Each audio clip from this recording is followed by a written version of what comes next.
हाँ, तो कैसे हैं मेरे प्यारे साथियों, आशा करते हैं मस्त होंगे और स्वस्थ होंगे।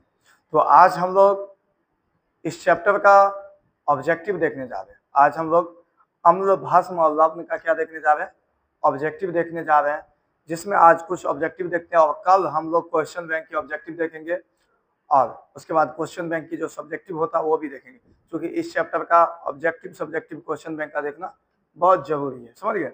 तो बिना देरी किए क्या करते हैं, क्लास को स्टार्ट करते हैं। और क्लास को स्टार्ट करने से पहले हम आपको यही कहेंगे, आज ये लेक्चर नंबर 8 है, समझ गए। आज कितने नंबर लेक्चर हम लोग पढ़ रहे हैं, 8 नंबर लेक्चर पढ़ रहे हैं, समझ गए। अब एक क्लास क्वेश्चन बैंक के लिए होगा, उसके बाद ये खत्म। एक क्लास होगा ऑब्जेक्टिव के लिए क्वेश्चन बैंक और एक क्लास होगा सब्जेक्टिव के लिए, समझ गए। तो ये आज 8 क्लास होगा, यानी लेक्चर नंबर 8 होने वाला है, जो आपको इस चैप्टर में ऑब्जेक्टिव का जो आपने पढ़े हैं उस ऑब्जेक्टिव का हमने अभी तैयारी करवाएंगे, समझ गए। तो समझ गए, ये चैप्टर क्या है, अम्ल, भस्म और लवण। ये तीनों हम आपको बहुत बेहतर ढंग से पढ़ा चुके हैं। तो बिना देरी किए क्या करते हैं, क्लास को स्टार्ट करते हैं। तो क्लास को स्टार्ट करने से पहले हम आपसे यही रिक्वेस्ट करेंगे, ताकि वीडियो को क्या कर दीजिए, शेयर कर दीजिए। क्या कर दीजिए, शेयर कर दीजिए और लाइक कीजिए, और चैनल को क्या कीजिए, थोड़ा सब्सक्राइब भी कर दीजिए। सब्सक्राइब इसलिए कीजिए ताकि हमारा और आपका क्या बना रहे, रिश्ता बना रहे। जैसे कि कोई भी वीडियो अपलोड हो तुरंत आपको क्या मिल जाए, नोटिफिकेशन। यानी सब्सक्राइब का मतलब ये होता है हमारे और आपके बीच में क्या एक संबंध बन गया, समझ गए। कुछ भी वीडियो अपलोड होगा जैसे कि आपको क्या मिल जाएगा, तुरंत नोटिफिकेशन मिल जाएगा, समझ गए। तो सब्सक्राइब करने के साथ साथ वो घंटी को जो निशान होता है उसको दबाना नहीं भूलिएगा, वो घंटी भी दबाना है। यदि घंटी को नहीं दबाते हैं ना, नोटिफिकेशन नहीं गिरेगा। चलिए, तो बिना देरी किए क्या करते हैं, हम स्टार्ट करते हैं।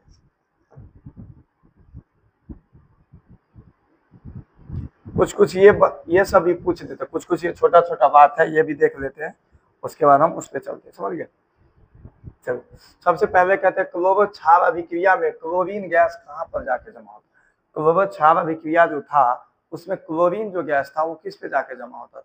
हम आपको बताए थे एनोड और कैथोड के बारे में बताए थे ना, एनोड और कैथोड के बारे में बताए थे। क्लोरीन गैस कहाँ पे जाके जमा होता है, तो एनोड पर, समझ गए।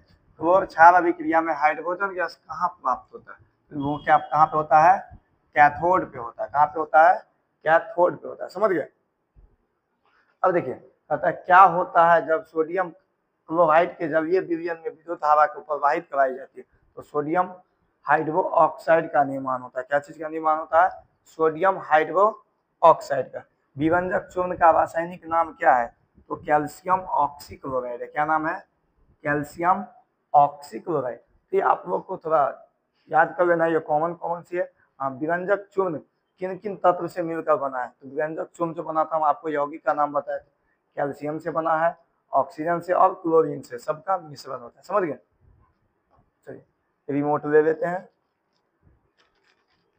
चलिए, अब कहता है विभंजक चूर्ण किस प्रकार के अणु के साथ अभिक्रिया करके क्लोरीन गैस देता है। ये तनु अम्ल के साथ अभिक्रिया करके, किसके साथ, तनु अम्ल के साथ। विभंजक चूर्ण तनु अम्ल से अभिक्रिया कर क्या बनाता है, वो क्लोरीन गैस बनाता है। वो क्या बनाता है, क्लोरीन गैस, समझ गए। क्या होता है जब विभंजक चूर्ण को वायुमंडल में छोड़ दिया जाता है, कह रहा है क्या होता है जब विभंजक चूर्ण को वायुमंडल में छोड़ दिया जाता है, तो उसमें से क्लोरीन गैस क्या होता है, बाहर निकल जाता है। क्लोरीन गैस क्या होता है, बाहर निकल जाता है, समझ गए। जब विभंजक चूर्ण को आप खुला वातावरण में छोड़ देंगे ना, तो उसमें से क्या होता है, क्लोरीन गैस बाहर निकल जाता है, समझ गए। विभंजक चूर्ण का दूसरा नाम क्या होता है, तो ब्लीचिंग पाउडर होता है। क्या होता है, ब्लीचिंग पाउडर होता है, याद रखेंगे, समझिए क्या नाम होता है इसका, ब्लीचिंग पाउडर होता है। चलिए, अब अगला पेज क्या कहता है वो देखिए, अगला पेज में क्या है। अब कहता है क्या होता है जब ठोस बुझे हुए चूने पर 40 डिग्री तापमान पर क्लोरीन गैस को प्रवाहित कराया जाता है, तो आपको पता था जो विभंजक चूर्ण बन जाता है। क्या बन जाता है, विभंजक चूर्ण बन जाता है। विभंजक चूर्ण के निर्माण में हम आपको बताए थे, जब क्लोरीन गैस को 40 डिग्री तापमान पर प्रवाहित कराया जाएगा तो क्या होता है, बनता है, समझ गए, विभंजक चूर्ण बनता है। उसके बाद कहता है तुथिया का सूत्र होता है, तो तुथिया का जो सूत्र होता है कैल्शियम सल्फेट, कैल्शियम सल्फेट होता है यानी इसे नीवा थोथा भी कहा जाता है। तुथिया को क्या कहा जाता है? नीवा थोथा भी कहा जाता है। इसका कैल्शियम सल्फेट और हाइड्रेट होता है। क्या होता है? कैल्शियम सल्फेट और 5 का क्या होता है? पेंटाहाइड्रेट होता है। समझ गए? हरा थोथा, ये हरा थोथा का सूत्र हो गया। समझ गए? 7 का क्या होता है? हेक्स हेप्ट, हेप्ट होता है ना, तो आयरन सल्फेट हेप्ट हाइड्रोक्साइड हो जाएगा। समझ गए? तो आपको ये क्या करना है? लिखना है। श्वेत कशिश का जो सूत्र होता है सोडियम सल्फेट, यानी श्वेत कशिश का सूत्र क्या हो जाता है? Sodium sulphate. और 7 का क्या होता है आपको? Hex hept. देखिए आपको हम बताए थे, एक का क्या होता है? मोनो होता है, 2 का क्या होता है? डाई होता है, 3 का क्या होता है? ट्राई होता है, 4 का क्या होता है? टेट्रा होता है, टेट्रा। 4 का क्या होता है? टेट्रा होता है। समझ गए? ये 1 का हुआ, ये 2 का हुआ, ये 3 का हुआ, ये 4 का हुआ, 5 का पेंटा होता है। क्या होता है? 5 का पेंटा होता है। 6 का हेक्सा होता है, 6 का क्या होता है? हेक्सा। लिख जाइए, इसे हम फ्रेश में लिख देते हैं। समझ गए? 6 का क्या होता है? हेक्सा होता है, हम इसे फ्रेश में लिख देते हैं। चलिए एक का क्या बताया हम आपको? एक मोनो को क्या लिखते हैं? केमिस्ट्री में मोनो को क्या लिखते हैं? एक लिखते हैं। क्या लिखते हैं? एक। मोनो एक को क्या लिखते हैं? मोनो लिखते हैं। 2 नंबर हम आपको बता रहे हैं डाई, डाई को कितना लिखते हैं? 2 लिखते हैं। 3 होता है ट्राई, 3 का क्या लिखते हैं? ट्राई का क्या लिखते हैं? 3। समझ गए? और 4 में लिखते हैं टेट्रा, टेट्रा का कितना लिखते हैं? 4। टेट्रा, टेट्रा का कितना हो गया? 4। पेंटा का हो गया 5 का कितना लिखते हैं? पेंटा, पेंटा, पेंटा का कितना लिखते हैं? 5। इसके बाद होता है हेक्सा, हेक्सा, हेक्सा का कितना लिखते हैं? 6। हेप्ट, हेप्ट, हेप्ट का कितना लिखते हैं? 7। ऑक्ट, ऑक्ट, ऑक्ट, ऑक्ट का कितना लिखते हैं? 8। नन, नन, नन का कितना लिखते हैं? 9। और डेक, डेक मतलब कितना लिखते हैं? 10, 10 का कितना लिखते हैं? डेक। समझ गए? तो 7 का क्या लिखेंगे? हेप्ट। और हाइड्रेट लिखते हैं, और जब को क्या लिखते हैं? हाइड्रेट। समझ गए? यहाँ पे क्या हो जाएगा? ये कैल्शियम सल्फेट पेंट हाइड्रेट लिखेंगे। समझ गया? यहाँ पे क्या हो जाएगा? Ferrous sulphate. अब इसका क्या है? हेक्स हेप्ट, हेप्ट हाइड्रेट हो जाएगा। क्या हो जाएगा? Hept hydrate. क्या लिखेंगे? Hept, hept hydrate, hydrate, hept hydrate. ये क्या हो गया? फेरस सल्फेट हो गया। क्या हो गया? FeSO4 क्या हो जाएगा? Ferrous sulphate. क्या हो जाएगा? Ferrous sulphate. पूरा यहाँ पर हम लिखिए देते हैं। क्या लिखेंगे? Ferrous sulphate, ferrous sulphate hept, hept hydrate. समझ गए? तो इसी तरह से आप सबको, इसका क्या हो गया? Zinc sulphate hept hydrate. इसका क्या हो गया? इसका 5 होता है ना, तो इसका क्या हो जाएगा? कैल्शियम सल्फेट पेंट हाइड्रेट लिख देंगे। क्या लिखेंगे? Calcium, calcium sulphate, sulphate pent hydrate. समझ गए? ये होता है। इसी तरह से आप क्या करेंगे? लिख देंगे। ये श्वेत कशिश का ये सूत्र होता है। समझ गए? अब चलिए, कहता है अग्नि अग्निशमक यंत्र में कौन कौन सा यौगिक होता? अग्निशमन जो यंत्र होता है उसमें कौन कौन से यौगिक होता है? तो सोडियम बाइकार्बोनेट होते हैं और H2SO4 यानी सल्फ्यूरिक एसिड होते हैं। क्या होते हैं? और सोडियम बाइकार्बोनेट का उपयोग शराब में भी होता है। यानी सोडियम बाइकार्बोनेट का उपयोग कहाँ पे होता है? दारू बनाने में। क्या चीज को बनाने में होता है? दारू में। समझ गए? इस शराब मतलब क्या होता है? दारू, पीने वाला दारू होता है उसमें सोडियम बाइकार्बोनेट का कहाँ पे उपयोग किया जाता है? तो शराब बनाने में भी किया जाता है। समझ गए? सोडियम बाइकार्बोनेट का उपयोग कहाँ होता है? शराब में होता है। समझ गए? ये तो अग्निशमन यंत्र में किसका उपयोग होता है? सोडियम बाइकार्बोनेट का। किसका होता है? सोडियम बाइकार्बोनेट का प्लस में H2SO4 यानी सल्फ्यूरिक एसिड। समझ गए? चलिए, अब यहाँ से आपका ऑब्जेक्टिव स्टार्ट हो जाता है। अब यहाँ से आपका क्या स्टार्ट हो जाता है? ऑब्जेक्टिव स्टार्ट हो जाता है। तो ऑब्जेक्टिव स्टार्ट से हम पहले यही देखेंगे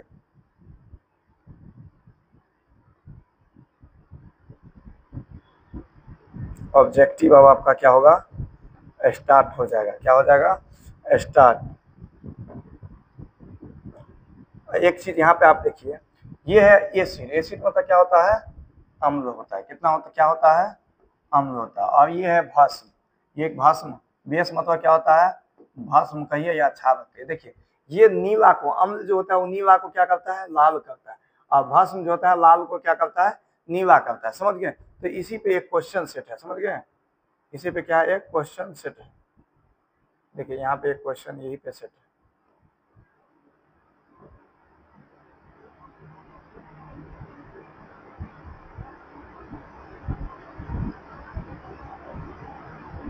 यहाँ पे ऑब्जेक्टिव, चलिए ये देखिए, कहता है कोई भस्म, कह रहा है कोई लाल भस्म नीला लिटमस को, कहता है कोई विलयन, सॉरी कोई विलयन लाल भस्म को नीला कर देता है, इसका पीएच मान संभवतः हो सकता है।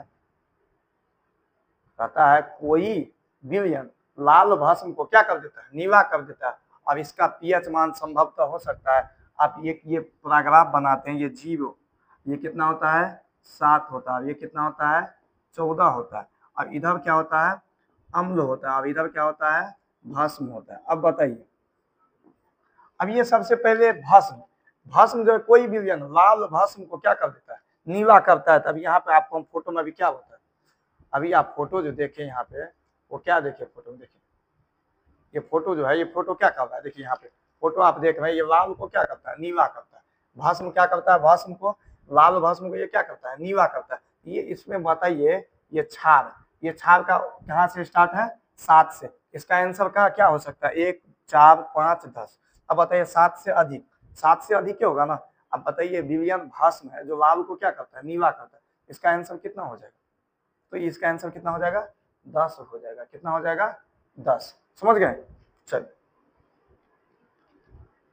अब बताइए एस्टिक अम्ल का क्वेश्चन क्या है आपका, एस्टिक अम्ल का तनु विलयन के बारे में कौन सा अवलोकन सत्य है, यानी कौन सा इसमें सत्य है। यानी एस्टिक अम्ल का तनु विलयन, यानी एस्टिक अम्ल का तनु विलयन के बारे में आप कौन सा बात सत्य मान सकते हैं। सिरका सी गंध, यह सिरका सिरका सिरका सी गंध देता है, यह प्याज सी गंध देता है, और यह सवे, देखिए यह सिरका सी गंध देता है, यह प्याज सी गंध देता है, यह सवे सी गंध देते हैं, यह सवे मांस की सी गंध देते हैं। यानी ये कैसा गंध देते हैं, ये जो एस्टिक अम्ल का विलयन होते हैं, तनु विलयन, ये कैसा गंध देते हैं बताइए। ये सिरका की तरह गंध देता है। कैसा गंध देता है, तो सिरका की तरह गंध देता है। समझ गए, ये कैसे गंध देते हैं, तो सिरका की तरह। चलिए अब कहते हैं एल्कोहल में उबली पत्ती पर आयोडीन विलयन कुछ बूंद डालने पर पत्ती का रंग हो जाता है, तो आपको पता है काला नीला हो जाता है। कैसा हो जाता है,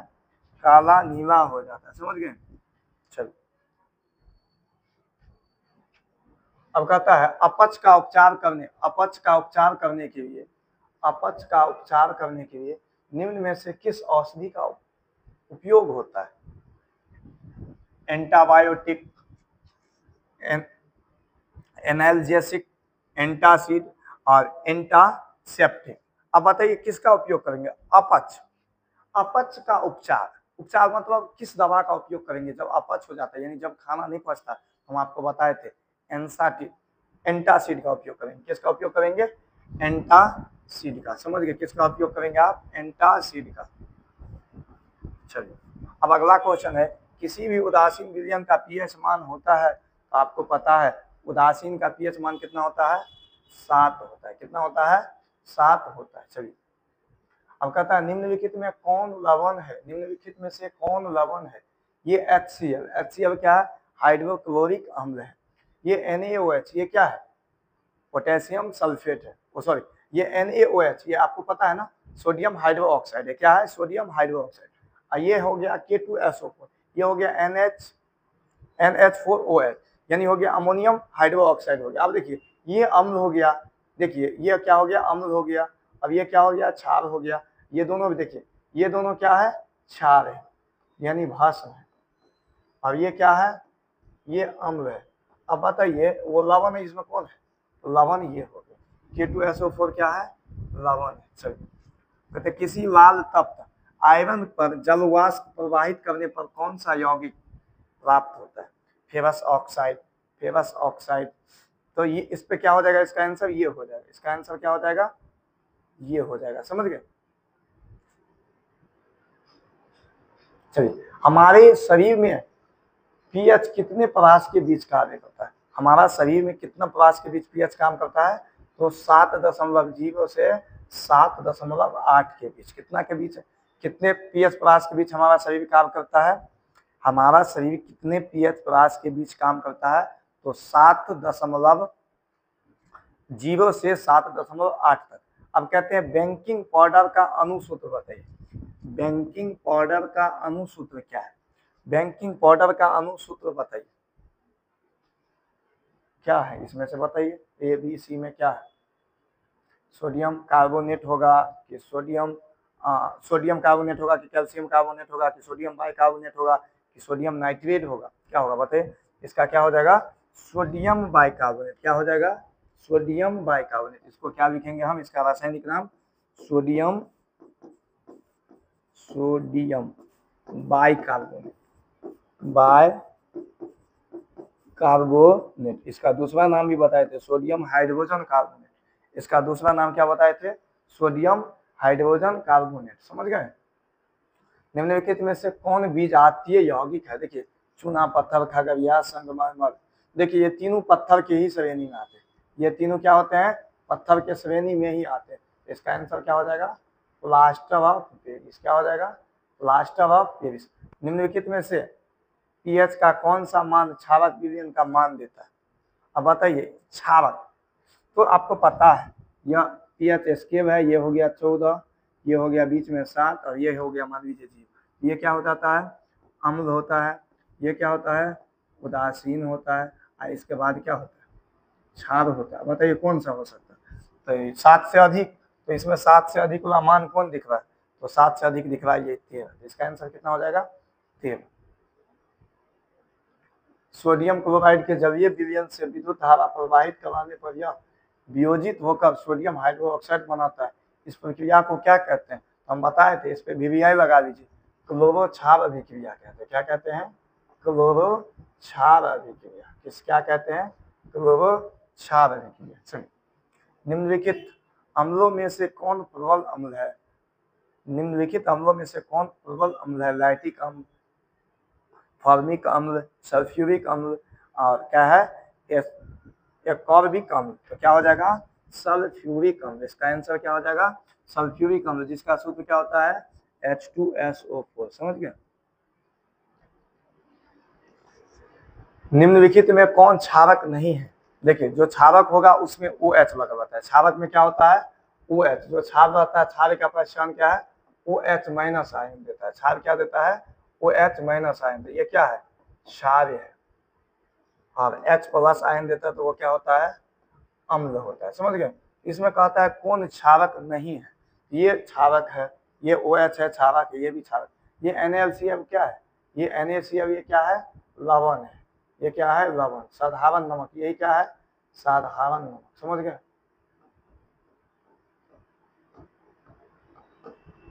ये क्या है? ये क्षारक नहीं है। चलिए, निम्नलिखित क्षारकों में कौन प्रबल क्षारक है? तो प्रबल क्षारक हम आपको बताए थे NaOH है। क्या है? NaOH है। समझ गए? हम आपको बताए थे तो क्षार कितने प्रकार के होते हैं? 2 प्रकार के।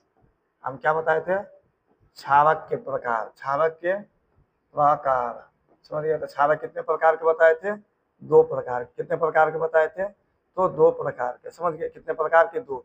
एक बताए थे प्रबल, तो दूसरा क्या बताए थे? दुर्बल। समझ गए? तो इसमें पूछ रहा था वही प्रबल कौन है? तो NaOH। समझ गए? चलिए, कहता है लिटमस विलयन जो बैगनी रंग का रंजक होता है, यह किस पदार्थ का बना होता है? यह लाइकेन का बना होता है। लाइकेन नाम का पौधा का बना होता है। किसका बना होता है? लाइकेन नाम का पौधा का। समझ गए? निम्नलिखित में से कौन सूचक की तरह इस्तेमाल नहीं किया जा सकता है? तो वो इसमें मेथिल ऑरेंज, फिनोफ्थलीन, हल्दी, ये सब को क्या किया जाता है? सूचक की तरह इस्तेमाल किया जाता है। लेकिन ये जो मूली होता है, मूली का सूचक की तरह इस्तेमाल नहीं किया जा सकता। मूली जो होता है, मूली, इसका सूचक की तरह इस्तेमाल नहीं किया जा सकता। समझ गए? चलिए अब कहते हैं निम्नलिखित में से कौन गंधीय सूचक नहीं? देखिए, बैनिवा का अपना गंध होता है, प्याज का अपना गंध होता है, लौंग तेल का अपना गंध होता है। सिकंदर जो होता है, सिकंदर क्या है, शकरकंद जो होता है ना, शकरकंद, उसको अपना गंध नहीं होता है, शकरकंद को गंध नहीं होता है। समझिए, निम्नलिखित में से कौन द्विक्षारीय अम्ल है? निम्नलिखित में से कौन द्विक्षारीय अम्ल है? ये HCl, H3PO4, HNO3 यानी हाइड्रोक्लोरिक अम्ल, ये हो गया आपको। तो इसमें क्या हो जाएगा, H2SO4 हो जाएगा। क्या हो जाएगा, H2SO4 हो जाएगा। समझ गए? क्या कहते हैं, सल्फ्यूरिक अम्ल को ही क्या कहा जाता है, द्विक्षारीय अम्ल। सल्फ्यूरिक अम्ल को ही क्या कहा जाता है, द्विक्षारीय अम्ल कहा जाता है। समझ गए? चलिए, पोटास एवं होते हैं, तो पोटास एवं एक साधारण लवण होते हैं, एक मिश्रित लवण होते हैं, एक अम्लीय लवण होते हैं, एक द्विक अम्ल होते हैं। क्या होते हैं, एक द्वियक अम्ल होते हैं। क्या होते हैं, एक द्वियक लवण होते हैं। सॉरी, सब में लवण लिखा है, अम्ल बोल रहे हैं। एस्टिक अम्ल एक दुर्बल अम्ल है। क्यों? इसके जलीय विलयन अम्लीय होते हैं, यह ज्यादा आयनित होते हैं, ये कम आयनित होते हैं। ये कार्बोक्सिलिक का समूह है, कार्बोक्सिलिक अम्ल का समूह है, ये कम आयनित होते हैं। ये क्या होते हैं, कम आयनित होते हैं। ये क्या होते हैं, कम आयनित होते हैं। समझ गए? ये क्या होते हैं, कम आयनित होते हैं। निम्नलिखित में से प्रबल लवण कौन है? तो ये हो जाएगा NaCl। क्या है, प्रबल लवण है। इसी को हम लोग क्या कहते हैं, साधारण नमक। हम लोग जो खाते हैं ये क्या है, साधारण नमक। ये क्या है, साधारण नमक। समझ गए? चलिए, दांतों को साफ करने के लिए दंत मंजन यानी टूथपेस्ट प्राय होता है अम्लीय, क्षारीय, लवण युक्त, इनमें से कोई नहीं। तो क्या होते हैं, क्षारीय होते हैं। क्या होते हैं, क्षारीय होते हैं। समझ गए? चलिए, क्यों क्षारीय होते हैं, क्योंकि हमारे मुंह में हमेशा ऑलरेडी अम्ल रहता है। समझ गए? शुद्ध जल का pH मान होता है तो 6, 7, 8, 9, क्या हो सकता है, 7। जब कार्बन डाइऑक्साइड गैस को, यहाँ पे गैस कर दीजिए, क्या है, जब कार्बन डाइऑक्साइड गैस को पानी में घोला जाता है तो विलयन का pH मान होता है 7 से अधिक, 7, 7 से कम, इनमें से कोई नहीं। कितना हो जाएगा, 7 से कम हो जाता है। कितना हो जाता है, 7 से कम। चलिए आगे देखिए, निम्न में से कौन धातु ठंडे जल से अभिक्रिया करके धातु के हाइड्रोक्साइड बनाते हैं? Sodium, potassium, magnesium, calcium, sodium, copper, इनमें से कोई। इसमें क्या लगा देंगे हम लोग, सोडियम, पोटेशियम। क्या लगाएंगे, सोडियम, पोटेशियम। क्या होते हैं, यही जो है अभिक्रिया करके धातु के हाइड्रोक्साइड बनाते हैं। समझ गए? निम्नलिखित में किस विलयन का उपयोग दीवारों को सफेद करने के लिए किया जाता है? किस विलयन का, बताइए। कैल्शियम बाइकार्बोनेट का, कैल्शियम हाइड्रोक्साइड का, कि सोडियम हाइड्रोक्साइड का, कि सोडियम बाइकार्बोनेट का? तो कैल्शियम ये क्या, इसका किया जाता है, कैल्शियम हाइड्रोक्साइड के हॉल ट्वाइस को। किसका किया जाता है, कैल्शियम हाइड्रोक्साइड के हॉल ट्वाइस को दीवार सफेद करने के लिए किया जाता है। और इसे बुझा हुआ चूना भी कहा जाता है। इसे क्या कहा जाता है, बुझा हुआ चूना। टू क्यों कहे, देखिए ट्वाइस मतलब 2, पता है ना अभी तो। तो कैल्शियम हाइड्रोक्साइड के हॉल ट्वाइस। समझ गए? तो निम्नलिखित में से कौन बुझा हुआ चूना है? अब ये तो बात बताए थे। तो क्या हो जाएगा, CaOH का होल, CaOH का होल। समझ गए? लवण NaCl यानी सोडियम कार्बोनेट का जलीय विलयन का pH मान है 7, 7 से अधिक, 7 से कम, इनमें से कोई। कितना हो जाएगा, 7 से अधिक हो जाएगा। कितना हो जाएगा, 7 से अधिक हो जाएगा। समझ गए? कितना हो जाएगा, 7 से अधिक। चलिए,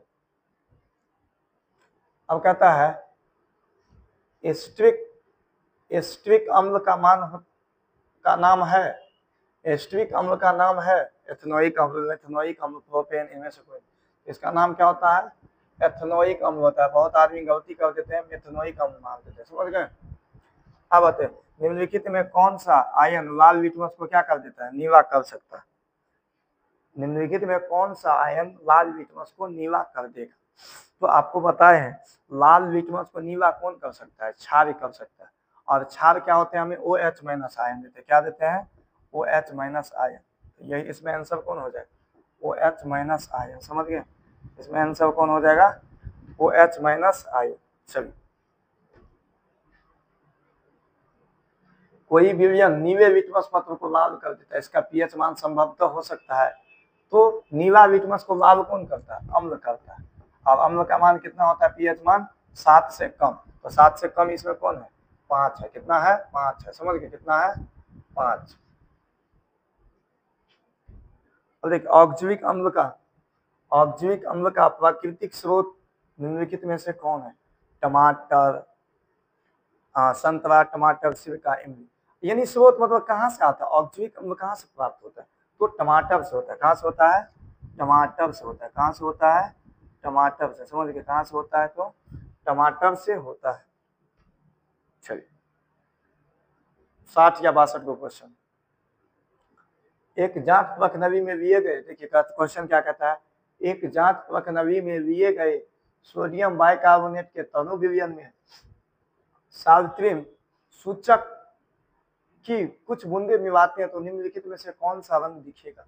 नीला, हरा, नारंगी, पीला। तो नीला दिखेगा। क्या दिखेगा? नीला। चलिए, एक जांच प्रखनवी में लिए गए विलयन में एक लोहे की कील को डुबाया गया तो आधे घंटे के बाद यह देखा गया कि विलयन का रंग परिवर्तित हो चुका, मतलब बदल चुका है। उस जांच प्रखनवी में विलयन था। तो देखिए, मान लीजिए यह एक हम कोई बीकर लिए, क्या किए? बीकर लिए, इसमें कोई विलयन को डाल दिए। क्या किए? कोई विलयन को हम डाल दिए। इसमें कोई विलयन को, ये कोई विलयन है। अब इसमें हम कांटी को डाल दिए। किसको डाल दिए? हम एक कांटी को डाल दिए। एक कांटी को हम क्या किए? डाल दिए। आधा घंटा के बाद पता चला एक कांटी का रंग क्या हो गया? बदल गया। तो सोडियम सल्फेट जो, सॉरी, कैल्शियम सल्फेट जो होता है ना, कैल्शियम सल्फेट, कॉपर सल्फेट जो होता है ना, ये क्या करता है? इसका रंग को बदल देता है। क्या करता है? कॉपर सल्फेट इसका रंग को क्या कर देता है? बदल देता है। समझ गए? तो इसका आंसर क्या हो जाएगा? कॉपर सल्फेट हो जाएगा। क्या हो जाएगा? Copper sulphate. Last of Paris का सूत्र है तो क्या बताए थे? सोडियम सल्फेट अर्ध हाइड्रेट बताए थे। क्या बताए थे? सोडियम सल्फेट अर्ध हाइड्रेट, यही ना है? सोडियम सल्फेट अर्ध हाइड्रेट। अब इसका नाम लिखिए, तो इसका नाम क्या हो जाएगा?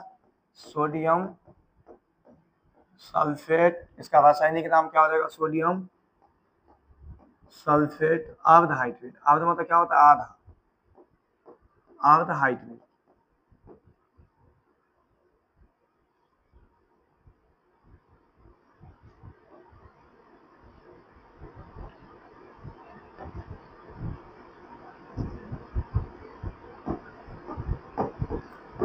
समझ गए?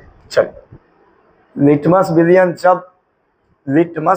जब न तो अम्लीय होता है और न ही क्षारीय, तब यह किस रंग का होता है? देखिए, जब लिटमस का विलयन न अम्लीय होता है न क्षारीय होता है, तब यह किस रंग का होता है? लाल, नीला, बैंगनी, काला। क्या हो सकता है बताइए? तो यह कैसा हो सकता है? बैगनी हो सकता है। कैसा हो सकता है? बैगनी हो सकता है।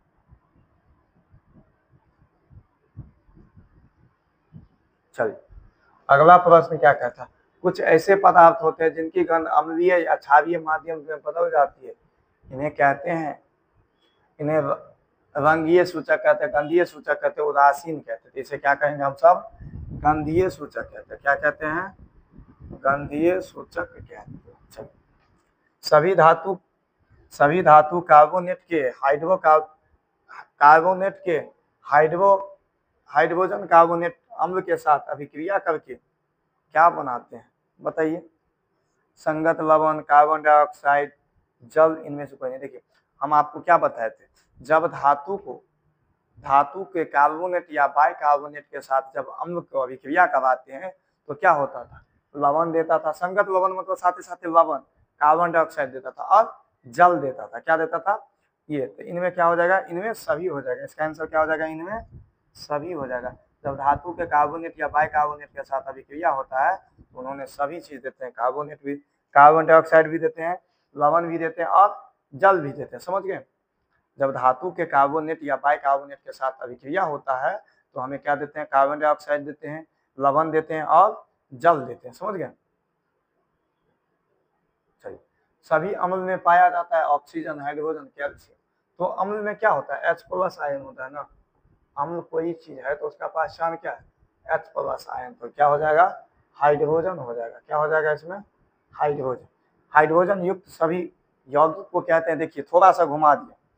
अब देखिए हाइड्रोजन युक्त यानी अम्ल है तो हाइड्रोजन होगा। तो हाइड्रोजन युक्त सभी यौगिक को क्या कहते हैं, अम्लीय, क्षारीय या दोनों या कुछ नहीं। इसका आंसर क्या हो जाएगा, अम्ल। अम्ल में क्या होता है, इसका आंसर क्या हो जाएगा, अम्लीय हो जाएगा, समझ गए। चलिए,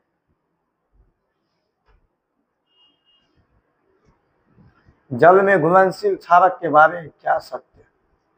इन्हें क्षार कहते हैं, स्वाद में कड़वा होता है, प्राकृतिक होता है, इनमें से सभी। जल में घुलनशील क्षारक के बारे में क्या कहते हैं, तो जो क्षार होते हैं, जो क्षारक ही ना क्षार कहलाते हैं।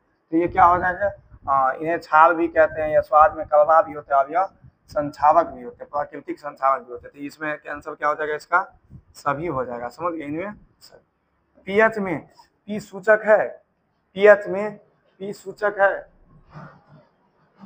कुशांश, कुशांश, पावर, इनमें से कोई नहीं। बताए थे पी किसका सूचक है पीएच में, पावर, पावर ऑफ हाइड्रोजन, यानी क्या है, पावर ऑफ हाइड्रोजन। इसमें क्या हो जाएगा, यहाँ पे एक ऑप्शन और लिख लीजिए, यहाँ पे एक ऑप्शन और लिख लीजिए, दोनों। क्या लिखिए, दोनों।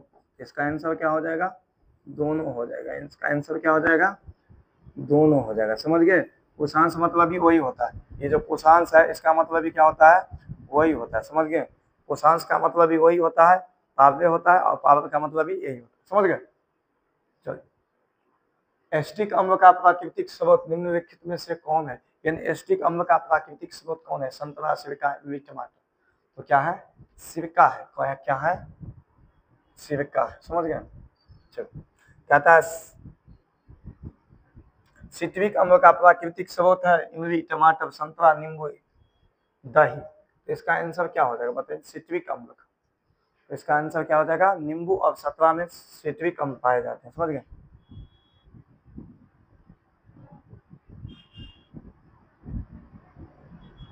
चलो आगे देखिए, आगे क्या कहता है, टार्टरिक अम्ल निम्न में से किन में पाया जाता है, टमाटर, इमली में, दही में, सिरका में। तो इस किस में पाया जाता है, इमली में।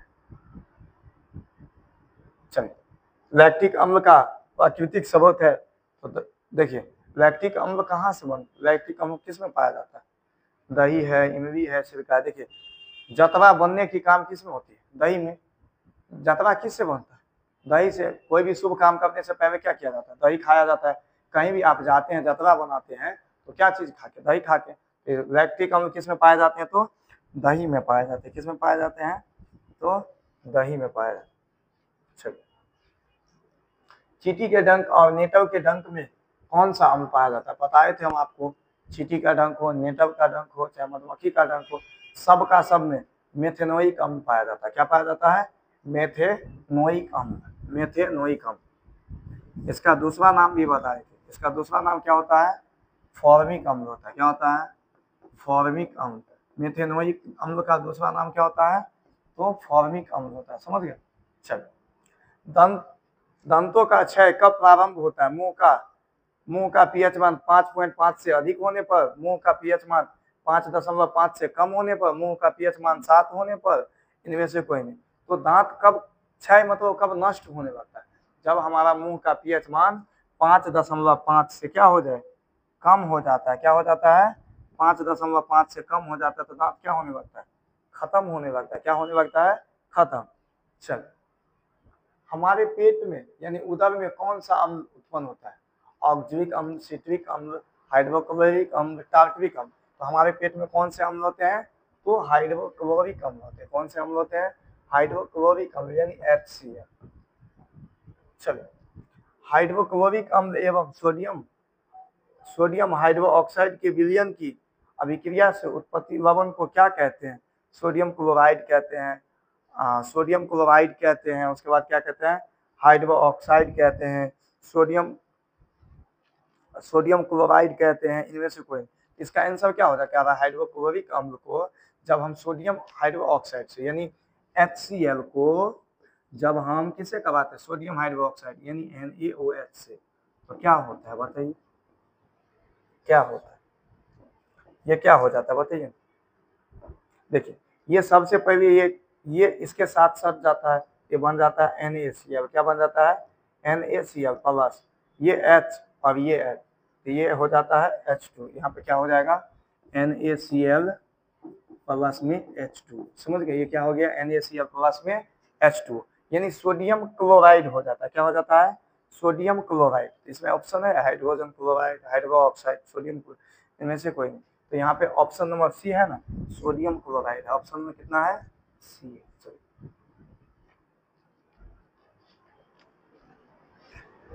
धोने का सोडा का रासायनिक सूत्र है, धोने का सोडा का रासायनिक सूत्र है, बताइए धोने का सोडा का रासायनिक सूत्र है, तो सोडियम कार्बोनेट, सोडियम बाइकार्बोनेट, क्या हो जाएगा सोडियम कार्बोनेट डेकहाइड्रेट, क्या होता है धोने का सोडा का सूत्र क्या हो जाता है सोडियम कार्बोनेट डेकहाइड्रेट, क्या होता है सोडियम कार्बोनेट डेकहाइड्रेट, लिख देंगे क्या होता है सोडियम कार्बोनेट,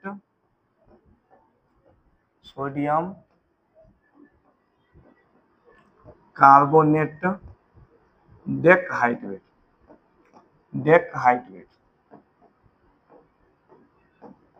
समझ गए। अच्छा अब कहता है बेकिंग सोडा का रासायनिक नाम है, बेकिंग सोडा का रासायनिक नाम है sodium carbonate, sodium hydrogen carbonate, sodium carbonate, calcium carbonate, calcium hydrogen carbonate, तो sodium carbonate, sodium bicarbonate, baking soda का सूत्र क्या होता है सोडियम बाइकार्बोनेट, और उसका दूसरा नाम क्या होता है सोडियम हाइड्रोजन कार्बोनेट।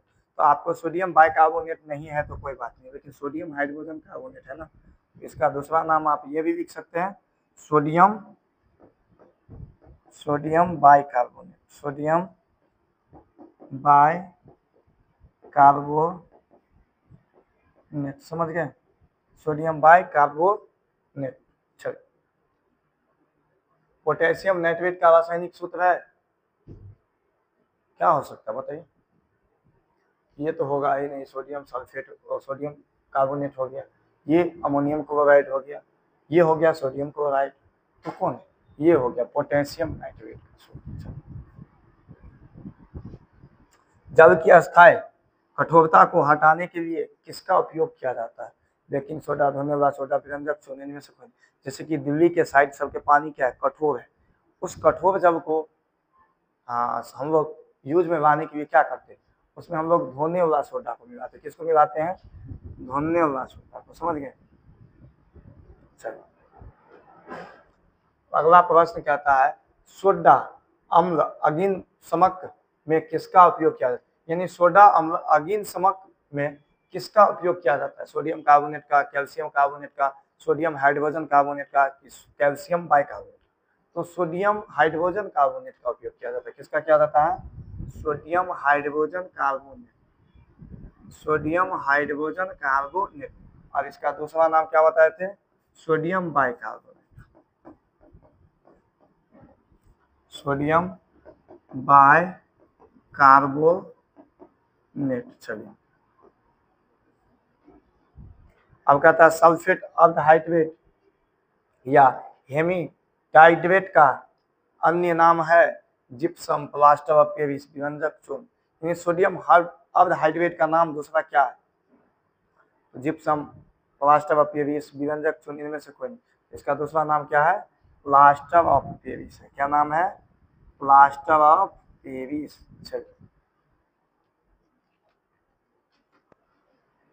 जिप्सम का रासायनिक सूत्र क्या होता है, तो जिप्सम का रासायनिक सूत्र क्या हो सकता है बताइए, ये तो नहीं ये होगा, यह भी नहीं होगा, यह भी नहीं होगा, तो क्या हो जाएगा ये हो जाएगा बी, ऑप्शन नंबर बी मान।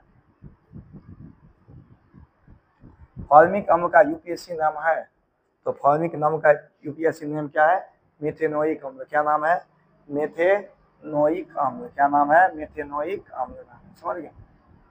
अब आगे देखिए आगे क्वेश्चन क्या कहता है, अम्ल का पीएच मान होता है 7 से कम, 7 से अधिक, 7 है 14। तो अम्ल का जो पीएच मान होता है वो क्या होता है, 7 से कम होता है। कितना होता है, 7 से कम। यहाँ पे आप देख सकते हैं ये क्या है, यहाँ पे आप देख सकते हैं यह हो गया 14, ये हो गया आपको 7 और ये हो गया 0। तो इधर जो होता है वो अम्ल होता है, और इधर जो होता है वो क्या होता है, क्षार होता है। यानी 7 से जो अधिक होगा क्षार और 7 से जो कम होगा वो अम्ल।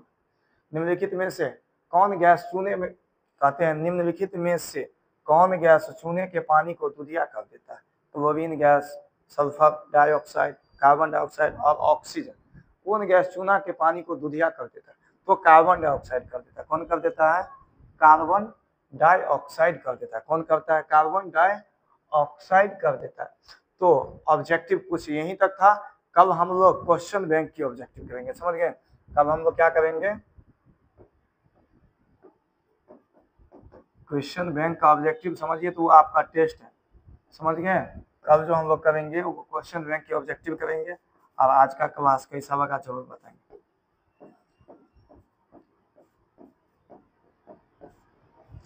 कमेंट जरूर करें,